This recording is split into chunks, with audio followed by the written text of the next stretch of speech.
Adolfo, ¿cómo estás? Hola Luis Fernando, ¿cómo estás tú? Yo estoy muy bien, muchas gracias. Gracias. Eh, en esta ocasión presento a Adolfo Valderrama. Adolfo fue profesor mío en el Magíster en Coaching Organizacional y él es un coach con muchos años de trayectoria y que hoy día nos va a hablar de un tema súper interesante. Él desarrolla un programa llamado Hombres Valientes y Vulnerables. Entonces, la primera pregunta que yo te voy a hacer es, ¿cómo nace Hombres Valientes y Vulnerables, Adolfo?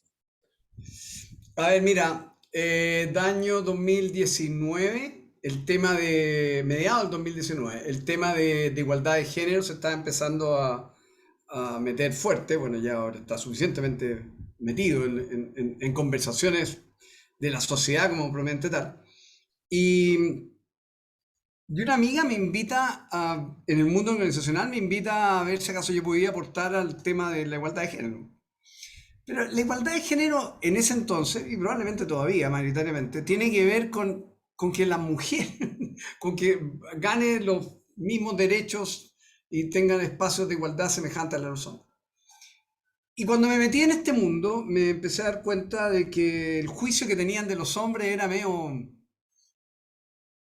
a ver, voy a usar el adjetivo que me nace, era medio maldito en realidad, era como, era muy fuerte, o sea, como que agarraban a todos los hombres y los metían dentro de un mismo saco y todos éramos los culpables de esta sociedad patriarcal y estas instancias machistas permanentes.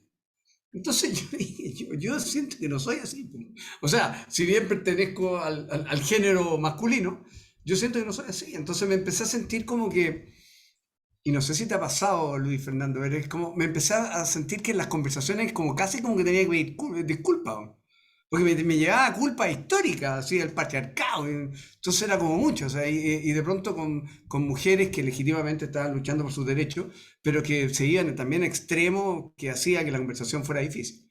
Y en el camino me di cuenta que muchas veces me convenía hacerme el muertito, o sea, no hablar mejor, porque aquí iba a opinar. Pero, pero, pero me quedé reflexionando si acaso habría alguna otra manera de aportar. Entonces yo dije, ok, si yo no soy un hombre que me siento así, ¿a cuántos hombres les pasará esto? Entonces dije, ¿y qué pasa si yo abro un conversatorio en que hombres vengan a hablar de vulnerabilidad? Y en términos simples se develen sus emociones, sus miedos, sus inseguridades, su no ser suficiente, sus errores en la vida, sus propias culpas, qué sé yo, lo que sea. Y, y claro, y conversando de hecho, una amiga que me ayudó a armar el tema del conversatorio, yo le dije, bueno, pero para venir a hablar de vulnerabilidad hay que ser valiente. Entonces, por ahí surgió el nombre, Hombre Valiente y Vulnerable. De hecho, te cuento una anécdota, que en una oportunidad le mandé a una amiga la invitación para que la moviera en su círculo de amigos, hombres, porque eran puros hombres. Y la amiga me devuelve el comentario y me dice, mira, se lo mandé a algunos amigos y mis amigos me dijeron algunos me dijeron que tu invitación era como bien mariquita. Entonces yo le dije, bueno, esos hombres no están para este conversatorio. Claro. Porque obviamente que no tenía que ver con... Bueno, y para hacerte la historia simple, lo que hice fue juntar a 8 hombres alrededor de la mesa en esta que estoy en estos momentos, que es mi lugar de trabajo hoy día. Esto era antes de la pandemia, antes del estallido social, poco antes del estallido social. 7 de la tarde, día jueves, 4 jueves seguidos estaba programado, el contexto adecuado, que teníamos vinito, teníamos bebidas, los que no tomaban alcohol, qué sé yo, y yo tenía una mecánica de conversatorio, o sea, una mecánica de ir abriendo preguntas a través y a través de esas preguntas todos tenían que ir respondiendo. Y, y fue una experiencia preciosa a mi juicio, o sea, estos tipos que, o sea, yo diría, de los 8 no se conocían entre ellos, terminaron con un nivel de lazo también importante, o sea, teóricamente era de 7 a 9, nos quedamos toda la jornada hasta las 11 de la noche, qué sé yo, era unos conversatorios muy lindos y se develaron sus propias vulnerabilidades. O sea, quizás punto número uno, cómo generamos contextos adecuados, espacios seguros para que se pueda tener esa conversa. Así que así surgió. Y después hice otro presencial y después he hecho otros virtuales, después cuando llegamos a la pandemia. que Por en ahí ese, surgió. que en ese minuto era algo completamente complejo, que era muy difícil de que las personas hablaran de sus sentimientos, especialmente los hombres.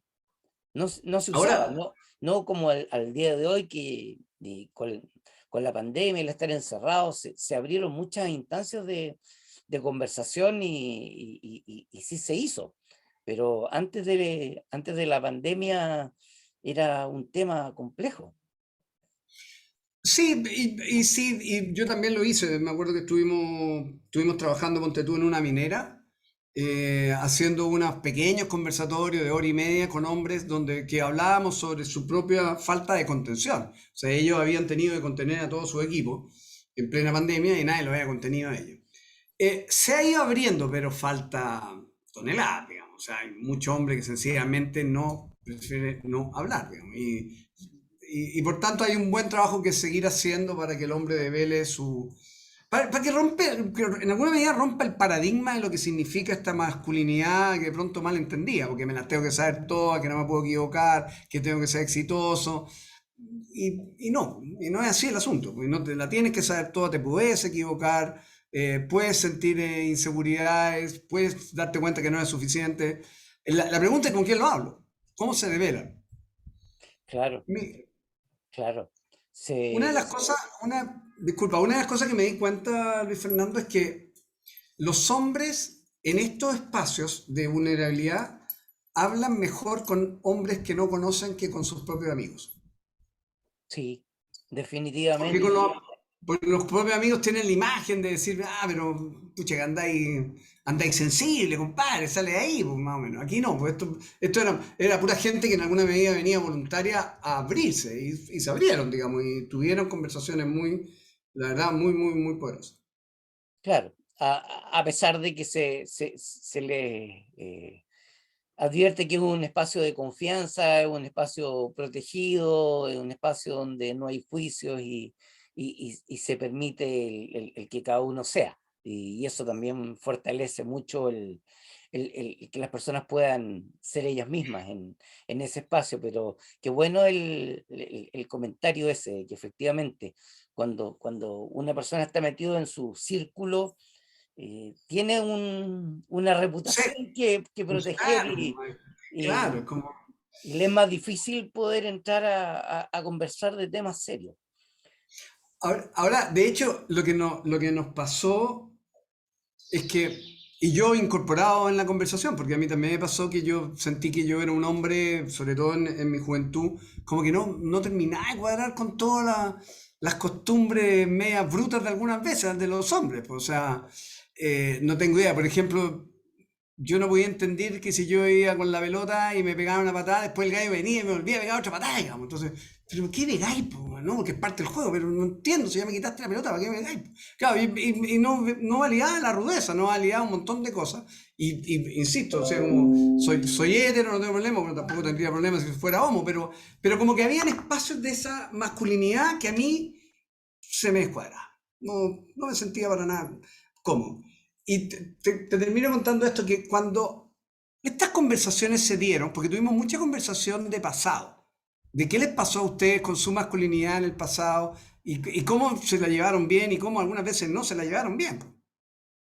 Y cuando empezaron a surgir las historias, el conversatorio es una mecánica tal que uno habla y los otros no lo pueden interrumpir por cierto tiempo. Entonces después el otro, si quiere comentar, si yo hablé, hablamos digamos 4 minutos, y si tú quieres ocupar parte de tu tiempo para comentar lo mío, es tema tuyo. Pero tú tenés 4 minutos para hablar. Y así al otro.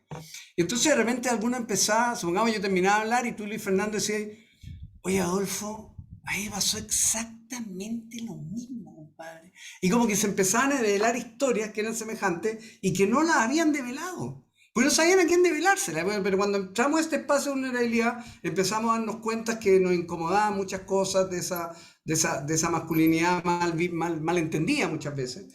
Y bueno, y ahí empezaba un espacio de primero de contención, pero también de pertenecer de una manera distinta a ese ideario del patriarca o del masculino así tipo macho, porque se las tiene que hacer todo, que tiene que ganar todo, que claro. Así que por ahí muy, muy, muy enriquecedor, muy, muy enriquecedor en las conversas. Mira, te anticipaste a mi segunda pregunta, que era ¿qué se generó en esta oportunidad? Me la respondiste. Se generó eso y yo creo que lo bonito a mi juicio es que, bueno, yo trabajo en temas de liderazgo y trabajo el tema de liderazgo consciente y el liderazgo consciente a mi juicio tiene que ver con la capacidad también de conectar con otros, de yo ser empático en ver el otro, de yo también tener la capacidad de demostrar mi emoción, lo que me está pasando también, yo incluso yo jefe, digo. Entonces, yo creo que una de las cosas que se dio es que, a ver, voy a ponerlo bien en bruto, se ablandaron, fíjate.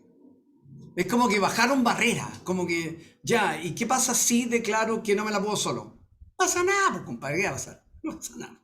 Y se empezaron a dar cuenta de que podían bajar barreras y que podían ser más auténticos, porque nosotros, en el mundo organizacional ocurre muchísimo, muchísimo, tú lo tienes que saber perfectamente. Nosotros andamos con muchas máscaras, que son mecanismos de defensa finalmente. Claro, Y esos mecanismos de claro. defensa como que impiden que el otro entre, pues. Entonces yo creo que como se tomaron conciencia de los mecanismos de defensa, y probablemente no lo bajaron todos, pero empezaron a decir, ay, este lo podría bajar un poquito. No sé, por ahí yo creo que fue útil. Por lo menos sí me lo hicieron ver posterior a los conversatorios. Maravilloso. Y te quiero hacer una última pregunta. A ver, dale, dale, dale. ¿Qué utilidad le ves? Pensando que nosotros tenemos una comunidad de informáticos donde mayoritariamente son hombres. En el mundo de la informática no había muchas mujeres. Yo me acuerdo los primeros cursos que hice, habían dos mujeres, entonces era un mundo principalmente de hombres. Al día de hoy ya no, se niveló, pero en su inicio no había muchas mujeres, eran muy pocas. Entonces, mayoritariamente la comunidad son hombres, a pesar de que se han incorporado más mujeres en el último tiempo, en las últimas promociones. ¿Qué utilidad le ves para los A informáticos ver, el para el entender informático esta? hombre. Yo Sí, tengo un hermano que es muy informático, él vive en Estados Unidos. Y estuvimos conversando sobre eso.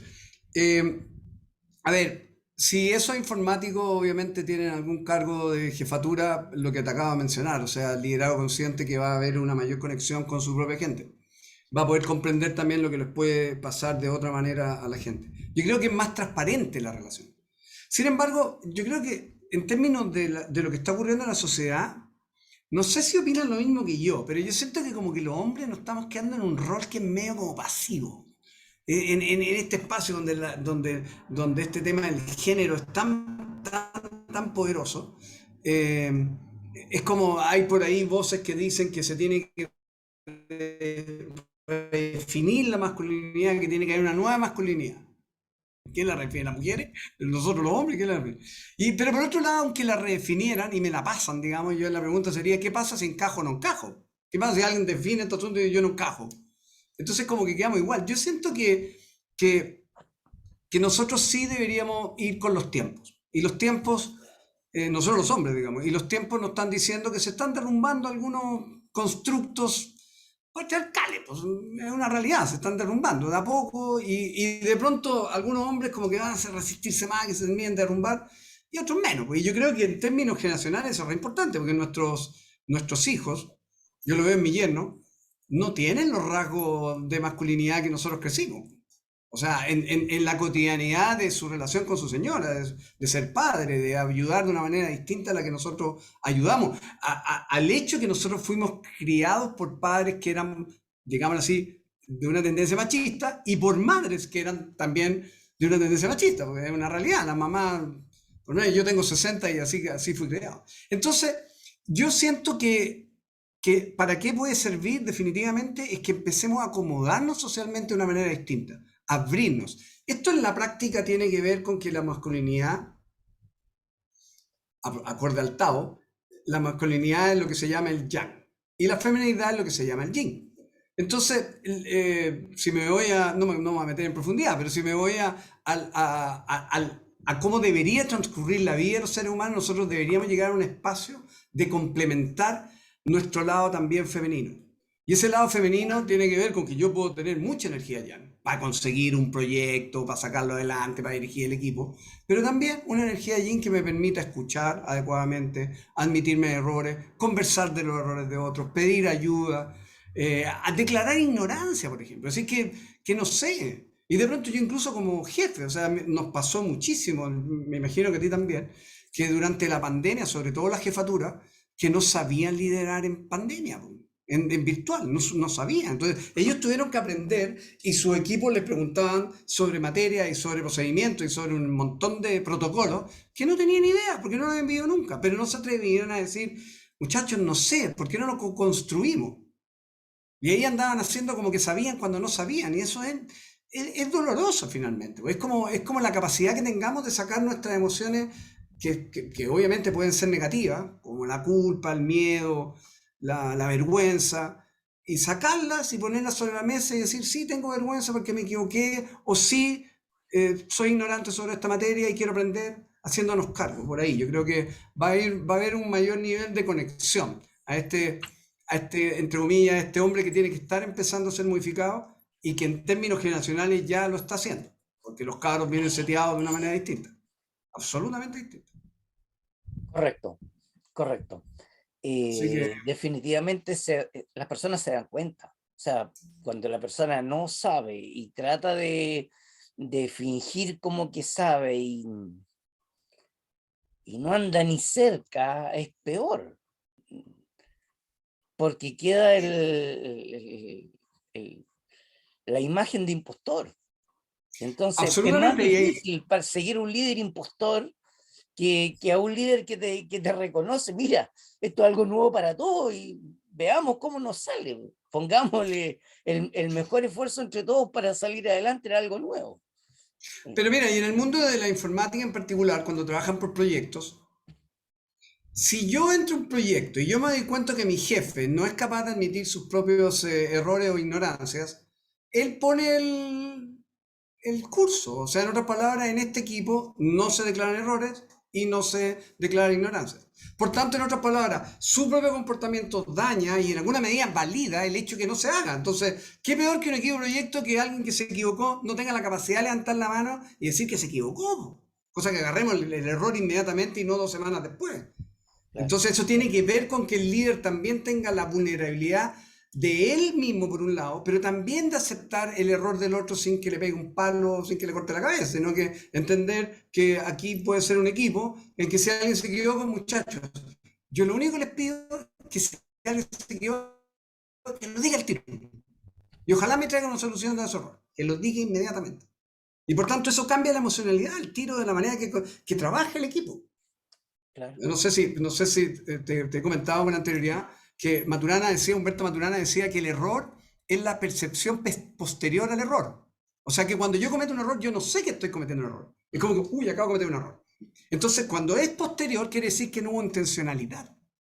Y si no hay intencionalidad, lo primero que tengo que hacer es, obviamente, la idea es que te prepares para que no puedas volver a repetirlo, esa es la idea, obviamente. Pero que tengamos la Aprender, capacidad de aprender. develarlo, no de, che, como me va a llegar un palo mi jefe si yo admito el error, ¿qué hacemos los seres humanos? Lo agarramos y lo escondemos debajo de la alfombra. Escondemos. Cuando se descubre, ha crecido 3 veces. Y en informática peor, pues, ustedes lo saben. Entonces, por ahí va, es como que abramos un espacio. Los espacios seguros en los equipos tienen que ver con la vulnerabilidad. Pues el espacio seguro es tener la capacidad de hablar mostrándose tal cual soy. Y eso es lo que nos pasa a nosotros, probablemente las mujeres lo pueden hacer mucho mejor que nosotros los hombres. Nosotros no lo hacemos y terminamos la conversa de verdad, la sincera la terminamos en el pasillo o en el chat privado, no ahí frente al jefe. Por ahí va el tema, creo yo. Así es. Adolfo, extraordinario el tema. Y es tan apasionante que yo te quiero comprometer para que hagamos un webinar con la comunidad. Encantadísimo, ¿Te encantadísimo. animarías Por dentro supuesto, por de supuesto. los próximos 30 o 60 días a más tardar, hacer un webinar con la comunidad Encantado. para hablar del tema? Porque creo que puede ser de mucha ayuda, tanto Muchas gracias. para desarrollo personal como desarrollo profesional. Ayuda Encantado. en los dos aspectos, el aprender a, a conocer más de mí mismo y de mi vulnerabilidad. Muy encantado. Así que atento cuando ustedes quieran y yo ahí abriremos buenas conversas. Y de pronto, yo siento, ahí no sé, Luis Fernando, yo siento que en este tema de la vulnerabilidad, de la valentía y la vulnerabilidad, la invitación es a reflexionar qué puede hacer cada uno. No es que yo les dé receta y decir, oye, váyanse por allá. Porque cada uno también sabe dónde está parado. Entonces, y a algunos les va a hacer resultar más fácil, a otros les va a resultar más difícil. Pero la invitación a reflexionar qué podemos cambiar, eso ya es suficiente. Así que eso yo puedo invitar a que la gente salga pensando y reflexionando cómo se está viviendo su propia masculinidad y qué le pasa a los otros en su contexto, en contorno, con su masculinidad. Por ahí va el tema. Así que, Excelente. Te lo agradezco nuevamente. Un millón de gracias. muchísimas gracias a ti. Gracias por invitarme. Un gran Gracias. abrazo.